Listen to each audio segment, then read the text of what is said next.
Hi, this is Bob Sorrentino from Italian Roots and Genealogy, and I'm here today with Dr. Ferdinand Visco, who's the author of the book Growing Up Italian American. So thanks, Ferdinand. I appreciate you being here. My pleasure. Thanks, Bob. So I'd like to start with, I definitely want to get into the book, but I'd like to start with when did you start, really getting into looking for the family in Italy or tracing your roots in America? I know you have a big history in both places. Well, my mother was like a pack rat, so she collected a lot of pictures, and she was very much into Italian American culture, and she taught me from a very early age to respect it and to love it. And I had all these things. I had stuff from my cousins. I had pictures from my cousins. I had, you know, first cousins and first cousins once removed, and people were born from 19. My first cousins were born from 1920 to 1954. So you can imagine how many years of information I was able to cull. And they gave me stories. They actually wrote books themselves, and they allowed me to take excerpts from their books. And they sent me pictures, and we compared notes, recipes, proverbs, and I just couldn't let the family history die. And that was basically my incentive to do this.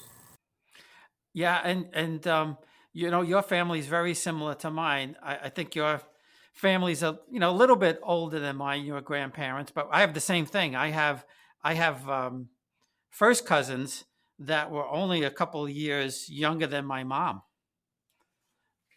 So spanned like 30 years almost or something like that. What's funny is that we had an uncle. Actually, it was my mother's uncle because my grandfather remarried after his wife died, and he was like 75 years old when he had this child, and therefore this child was my mother's uncle, who was actually younger than she was, and his name was Antonio, and so they called him uh, Zio Antonio Uch, small Uncle Anthony. Now, they said it so fast that when we were kids, we thought his name was Symphony Uch. So you would just, as kids, we didn't understand Italian, so we just, smushed the words together, and we thought that was his first name. Now that's funny. That's funny because my mother's Uncle Dominic, and the funny thing about Uncle Dominic is there were four Dominics born to his parents before he was born, and they all passed away. And they kept, they stuck with that Dominic, Dominic, Dominic. But they always called him, and I thought this was his name, Zimanguch. I didn't know any better, but it's almost the same thing. So now I know both your parents are Italian. So when did they come to America, and where did they settle? Well, my mother came when she was like 3 months old, and she came on a boat with her father and the family, and they first settled in New York City for about 6 months, and then he was a jeweler, so he opened a jewelry store in Williamsburg, and that's where they lived. And like other Italian Americans, he must have had some kind of money, and I don't know how he got the money, but he got enough money to buy a house in Williamsburg. And like other immigrants, what they did, they rented out the rooms. They rented out rooms above. So he had two apartments above. He rented them out, and his family lived in the back of the jewelry store. And they kind of built extensions and bedrooms and stuff like that, and that's how they survived. And he did rather well. I mean, and his idea was education. Education is most important, and he felt that if his children were educated, they would escape from the prejudice, anti-Italian prejudice that was available at the time. And he loved the medical profession for some reason, and so much so he wanted his sons to become doctors. And he said, if you become a doctor, people have to come to you for help, and then you won't have to deal with anti-Italian prejudice. And so what he did was to make his children want to be doctors. He painted a Gray's Anatomy book and a microscope on the ceiling of the boys' study room. So when they would lie down, they'd look at the ceiling, they'd see that. And he used to say, "Vai studi e vai legge," go study and go read. Now that's dialect, and a lot of Italians uh, want me to say "vai studiare e vai leggere," I guess. But that's what he said. He didn't. He cut off the R and "vai studi vai legge," and that was the big deal. And in fact, two of his sons did become doctors, and another son became a pharmacist. And that son had five sons, and they all became doctors.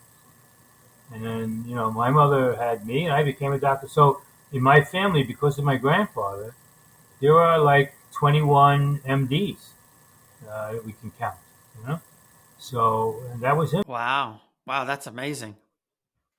That's just incredible. I know, and that whole story for people listening, we'll give you details on the book, but that whole story is in the book, and it's fascinating. Yeah, I found out, through my research through the Sorrentino side, which was very difficult for me to find. I couldn't find anything on the Antonati, but my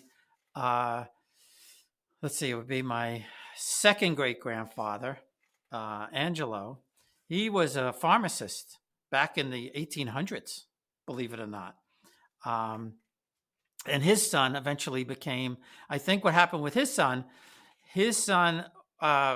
married my great grandmother, whose family was into law. So Achilles Sorrentino eventually became a lawyer. And then, although I haven't been able to independently verify this, it was in a newspaper in America when he passed away, or when she passed away, that he eventually became a Supreme Court justice in Naples.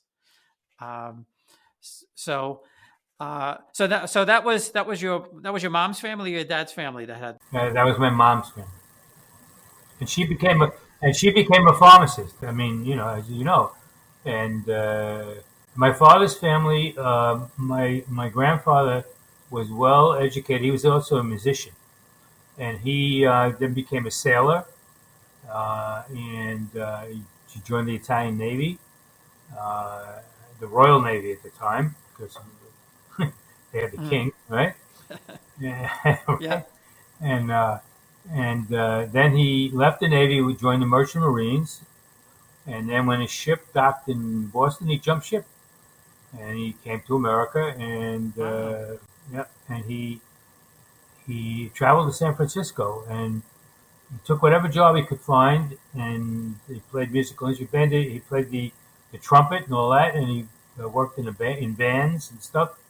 And then he wanted more steady work, so his cousin wrote to him and he said, "Listen, why don't you come to Hershey, Pennsylvania? The factory there needs somebody who could speak many languages, and my grandfather could speak like 5 languages."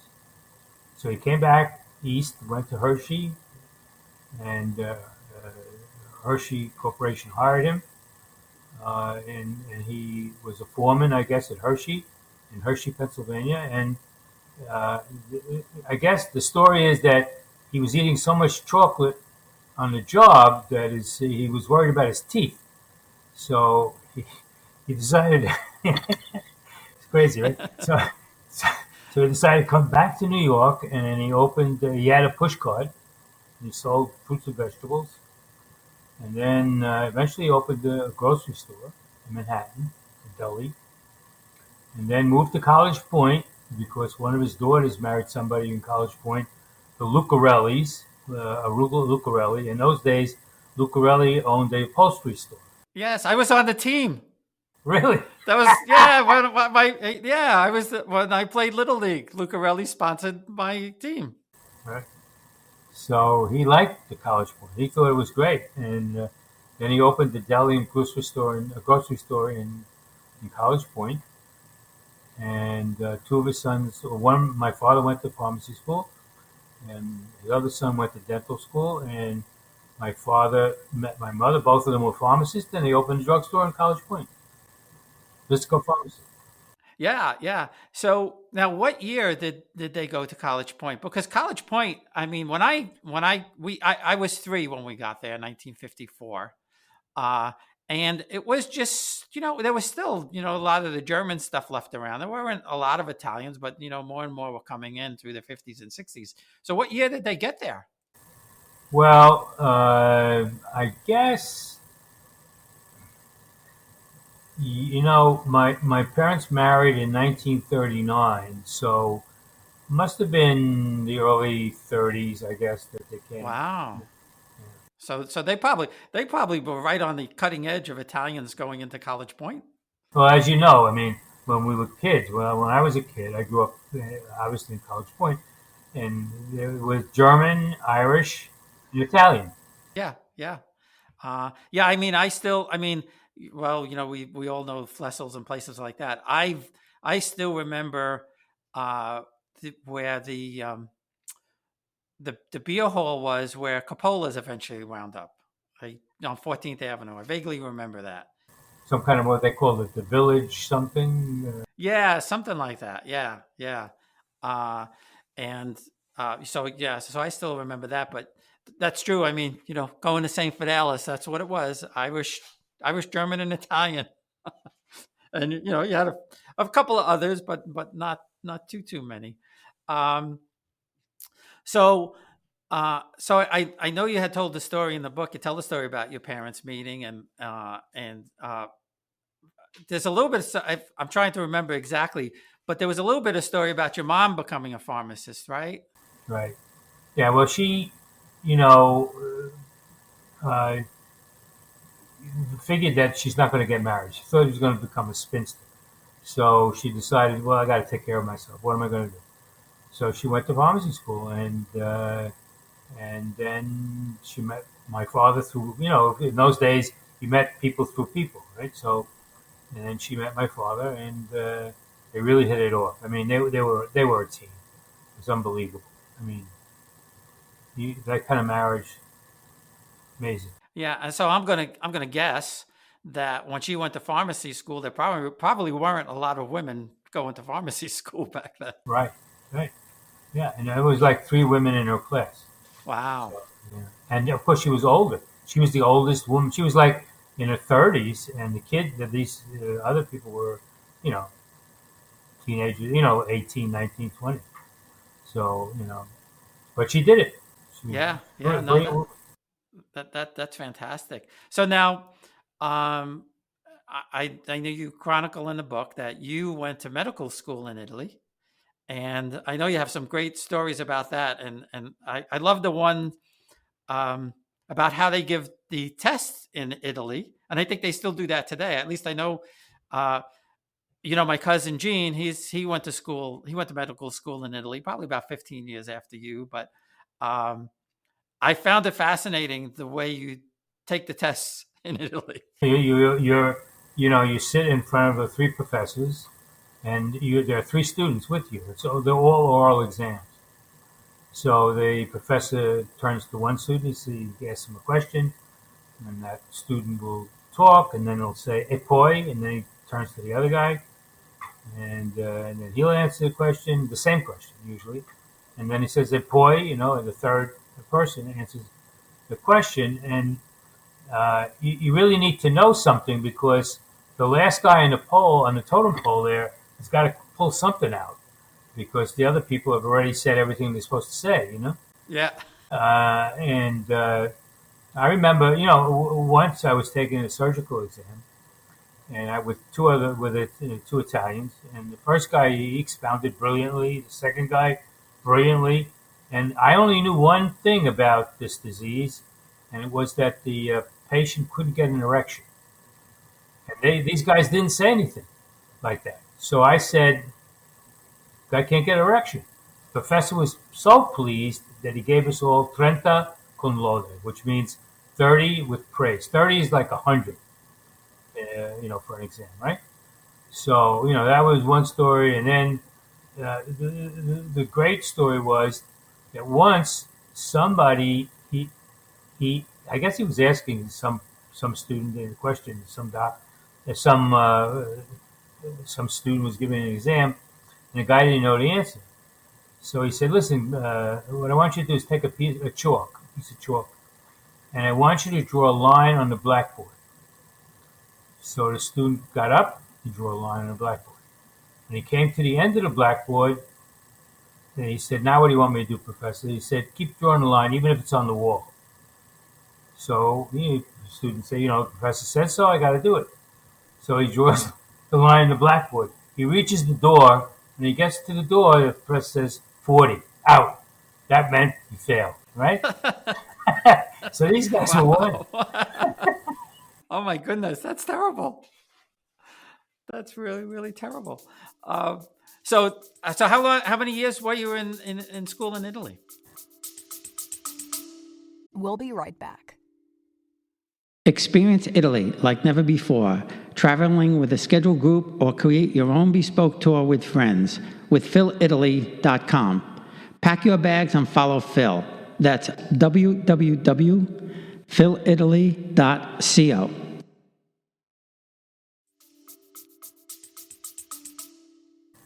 Well, it's 6 years medical school after high school. So, but I got credit because I was an undergraduate in the States.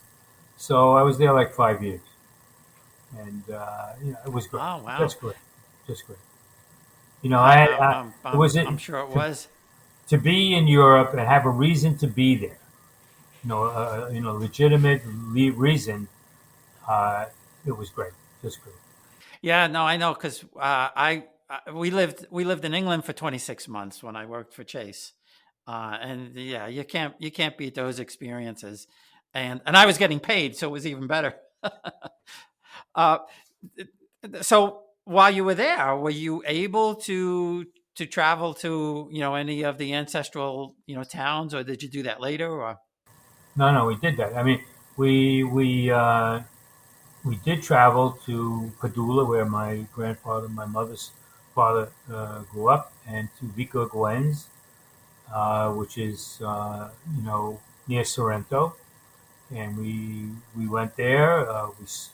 We tried to find our relatives, and we explored, and we did find people that knew my family, but the big deal was that eventually my parents came to visit Italy.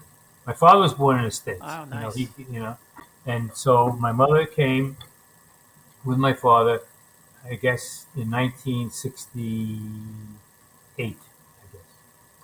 And so they came to Italy, and we took them on a grand tour, to all the major cities and blah, blah, blah. And then we went to Vico Equense and to Padula. And in Vico Equense, there was a prominent Visco family that lived in town, and somebody introduced us to these people. But they didn't seem to really be our family. I mean, the last name was Visco, and they were happy to meet us, and they were very well educated. One was avvocato, he was a lawyer, and the other guy was an engineer, and the other guy was a doctor, and they all lived in this beautiful building in the center of town. They had their offices there.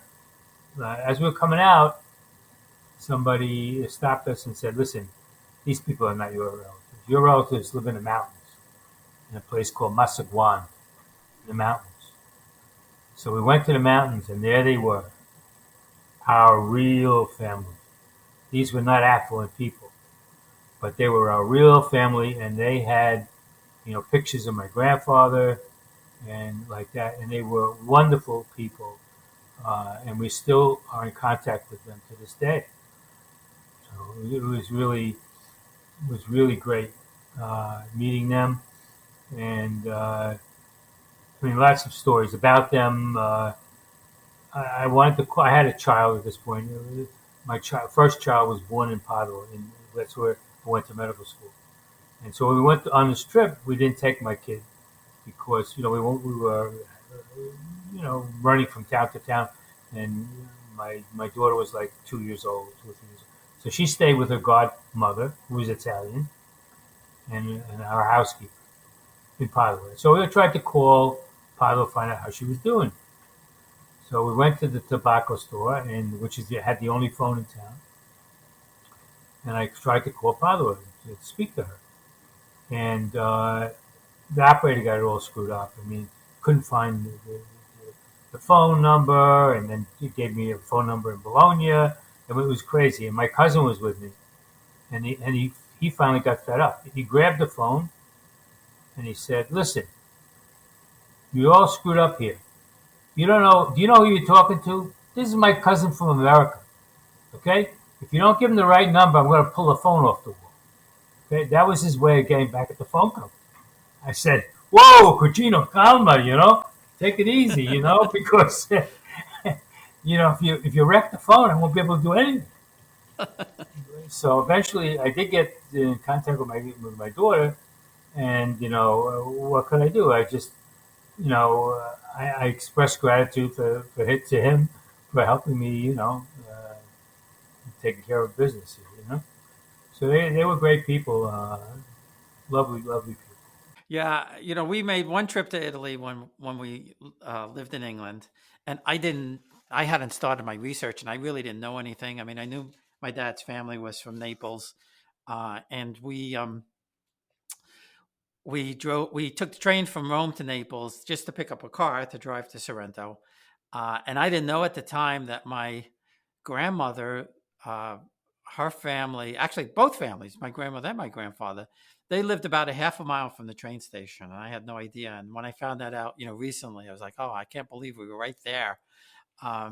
And my dad's family was well off. His father, they were okay. Like I said, they were lawyers and doctors.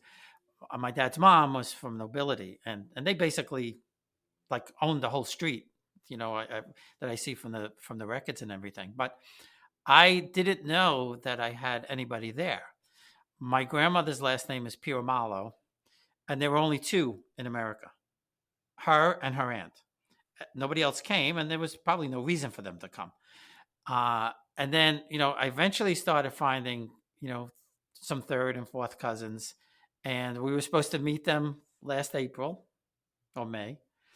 That didn't happen, so we're praying that we get there this year. And we've made a lot of contact through Facebook, but it's certainly that's not the same as meeting them in person. So back to America, I don't recall, although I probably did, the Visco name on the pharmacy. I remember it. I think after your dad sold it, I guess it was that the College Point pharmacy? Yes, right, John. Yeah, because I definitely remember the front. After it was remodeled, I remember all of that. And that was the time when you didn't have CVSs and all those things. You had a couple of pharmacies in town, and where you would go get your Coca-Cola syrup. Right. Kids, anybody under 50 who hears that probably say, "What are you talking about, Coca-Cola syrup?" But when you had an upset stomach, that was the and the doctor would come to the house. And I'll tell you my funny doctor story. Two funny doctor stories. My doctor was growing up was Dr. Cohen in Whitestone, and he, God, I think he was practicing into his almost 90, and he would come to the house and everything. But he was my dad's doctor. My dad lived in Whitestone, so that's how long he was practicing.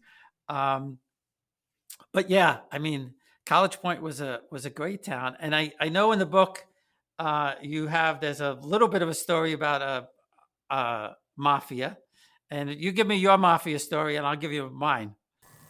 Okay. Well, the mafia story. There are actually two, but the one story comes from my cousin. It's not from me. They lived in Brooklyn, and they were, he went to medical school in Italy, and he played in a local bar there in Italy. Italian bar is not really like a place that you get drunk. It's like more like a pub, like a cafe. Yeah, right. And they had table games, and they had the game of calcio, and that was unknown in the United States. What we call foosball, I guess, in America, right? And he saw the thing, and he said, this is a good game. I think I'm going to bring it to back home and see if my brothers like it. And he shipped it home one summer, and so his brothers liked the game, and then he got the idea. Maybe what I can do is I could sell this game. I could. He had an uncle who had a tool and die works, actually in College Point. His name was Zappa, Joe Zappa, and so he talked to his brother, his uncle, and the uncle decided he could make a table like that. And so they made a number of calcio tables, and he put them in the different bars and in a bowling alley and all that kind of stuff. And people loved the game, and they would play for rounds of booze and whatever. Then he got the idea. Well, actually, a bartender got the idea that why don't you put like some kind of contraption so the patrons have to pay money to play the game. So they fixed something. They put some coins in that released the soccer ball, and then they were, making money with the machines. And half the profit went to the boys, and half went to the owners of the bar and the bowling alley. So one day, the owner of the bowling alley calls my cousin. And he says, "Listen, we have a little problem here. Somebody wants to meet you tonight outside the bowling alley." So my cousin goes to the bowling alley at night, and a big black Cadillac pulls up. And the big guy gets out, and he says, "You Tony Barata?" He says, "Yeah, my name is Tony Barata." He says, "Listen, I got somebody who wants to meet you. Come in the car." So he gets into the car, and there he is, Joe Profacci. Right? So Joe says to my cousin, "Listen, I know you're putting games in places. When games in places, that's our business." And he keeps jabbing him in the chest. And he says, "Listen, get the games out of the bar and the bowling alley. He said, I know you're going to medical school, and your uncles are taking care of my family, and they're nice people, and you get a lot of respect as a doctor. Just get the things out." So he leaves, but he decides, I'm going back to medical school in 2 weeks. I'll leave them there for 2 weeks. I'll earn a little money, and then I'll get them out. So meanwhile, Joe Fapacci's henchman called my cousin's father. He was a pharmacist. And he said, "Listen, Mr. Profacci wants to meet you. What time you close this drugstore tonight?" He says, 10 o'clock. He said, "Be there, have nobody else there. We'll knock on the door, and we're going to come in." So my uncle gets all excited, and he keeps saying to himself, perché, I wonder why, what's going on? And he keeps saying, povero noi, poor us, oh my God. Maybe my son saw a mafia crime. Who knows what's going on? So Profacci gets into the store, and he says, "Listen, tell your boys to get the games out tonight." Well, so he goes home, he talks to his sons, he says, "Get him out, Stazito, get him out," and then they do that. And then about 2 days later, another goon comes into his store carrying a big box. And my uncle thinks that maybe it's a bomb or something going to blow his store up. And the guy says, No. He says, "Listen, this is for you. Mr. Profacci is giving you a gift." And he said, and he opens the box. There's 4 cans of olio di olivo, olive oil. He was the olive oil king. And that's how it was, yeah. right? Yeah. So that was one of the stories. I don't know if you want. I'll tell you another story very briefly. This is now. I'm a chief of cardiology at St. John's. This is later. And St. John's is in Queens, near Howard Beach. Now Howard Beach is John Gotti territory, right? So I started to take care of a lot of those people from Howard Beach. And one day, this guy, Dr. Baracelli, refers a patient to the heart failure center. And the guy comes to the center with two big guys. And I'm thinking, well, these are his sons. I don't know what's going on. So I see this guy and I examine him and I say, listen, you really shouldn't eat too much salt. I cut down on the salt and don't eat obviously salty food. And the one son says to me, listen, you don't understand. He can't do that because he eats out all the time. So then finally the guy says to me, listen, you don't know who I am, do you? I said, no, I don't know who you are. He says, go Google my name. You'll find out who I am. Right? So that night I Googled his name. Right? And it is John Francese, one of these guys, a made man, actually. So anyway, so the next time he comes back to the center, he says, so, did you Google my name? I said, yeah. So he says, so you know who I am now, right? And after all, these guys that are with me, they're not my sons, right? They're my bodyguards. So we became friends, and he was my patient, nice guy, and one of his favorite proverbs was, la vecchiaia una carogna, ma che non arriva è una vergogna, which means old age sucks, but for those who don't get there, it's even worse, And then he invited me out to dinner once, and I said, no, I'm sorry, John, I was afraid. I mean, these guys were getting shot, and in restaurants and stuff. Yeah. Right? So anyway, and then another time, the guy comes running into the center, him and his boys running into the center. I said, what's up? Why are you running? He said, his car just blew up. He says, car just blew up? I said, yeah, it happens, sometimes his car blows up. So anyway, so that was the story. And the guy actually lived, he died only recently, he died late 90s. Natural causes, Wow. amazing. Wow.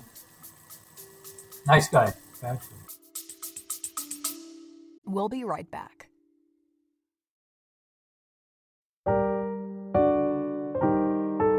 Lafayette, we are here. The French history podcast for the American public by a Frenchman. Learn all about France's fascinating history, its great characters like Charlemagne, Joan of Arc, Louis XIV, or Napoleon, but also the great events that marked France, Europe, and sometimes the whole world. Lafayette, we're here. Available wherever you get your podcast or on LafayettePodcast.com. À bientôt.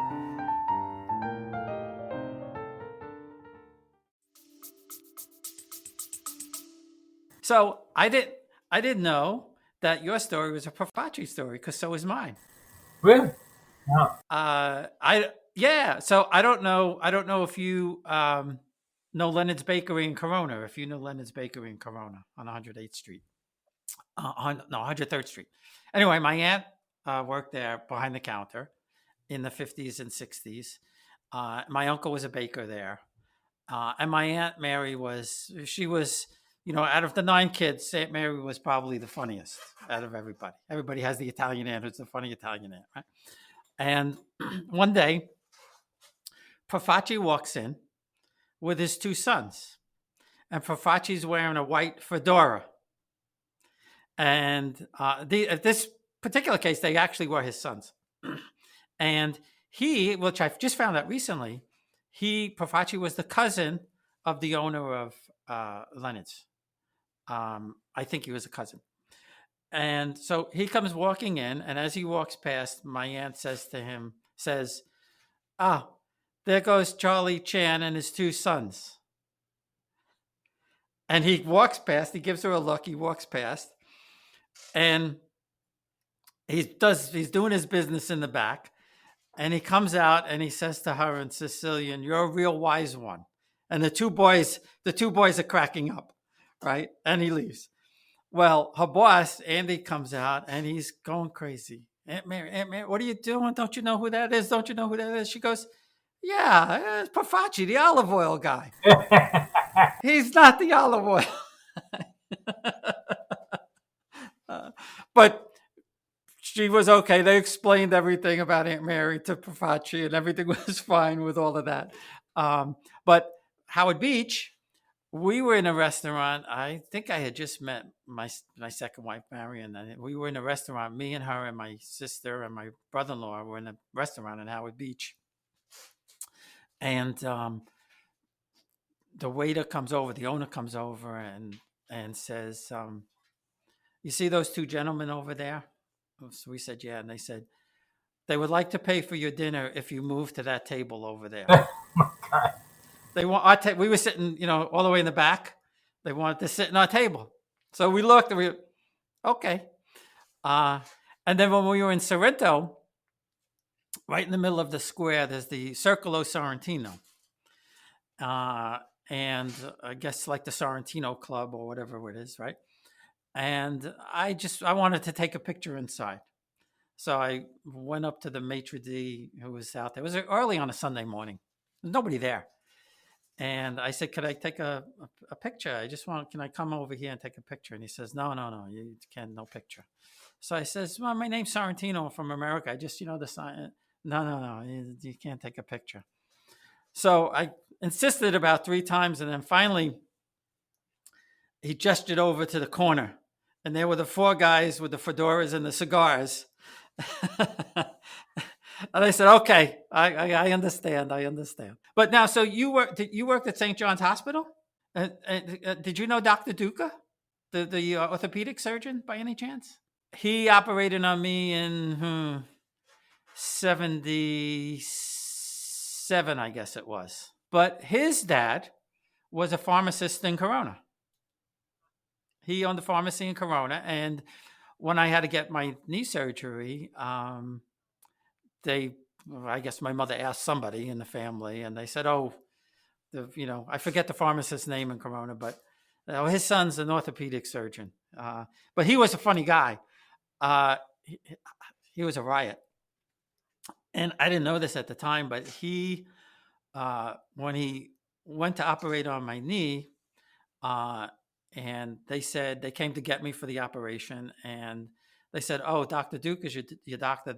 He doesn't like us we won't put you out till he comes in and sees you in the operating room. And he came in, and I swear this is true. He came in and he had a scalpel in one hand and he had a stone in the other. And he's going like this with it, like sharpening it. It's like a barber, right? yeah, exactly. So now, they gave you that pre-op stuff. And I'm thinking to myself, I'll never forget this, that, I guess he wants to get a nice clean cut. Then at the time I had a steel wire hanging out above my knee. And I guess that they wrapped the stitches around it, however you guys do that stuff. And when it came time to take that out, I'm in the office and I look over and I see a screwdriver with paint on it, and I see a pliers, like a regular pliers, like all rusty.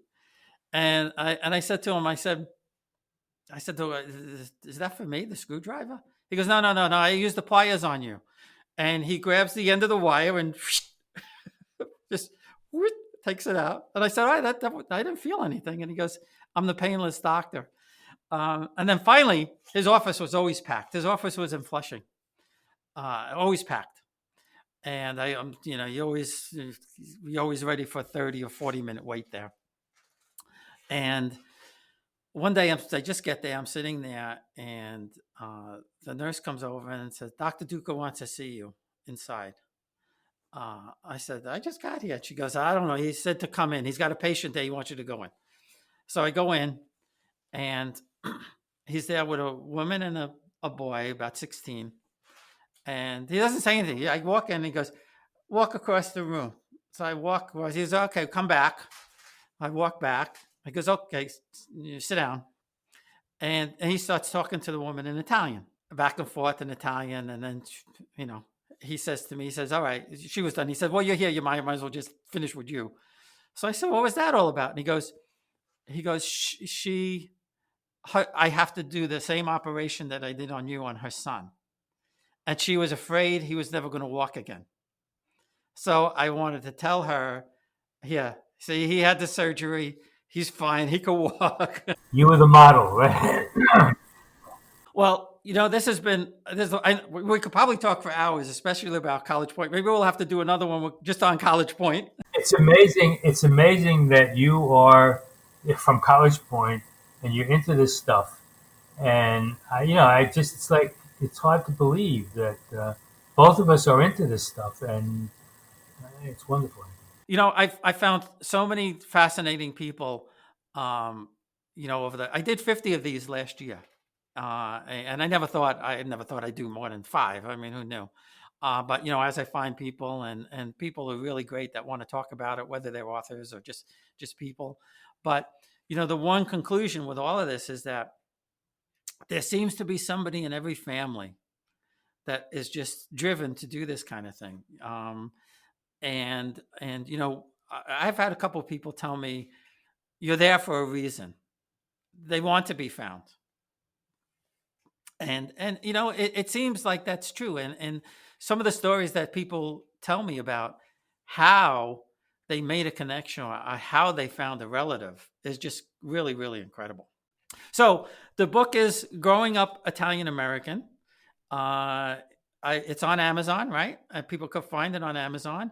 It's a fascinating book filled with great stories like we've touched on. It has recipes in there. It has a lot of great photographs. And whether you've been to Italy or not, if you haven't been to Italy, this is going to make you want to go to Italy. Well, thanks again. I appreciate it. Okay, thanks, Bob.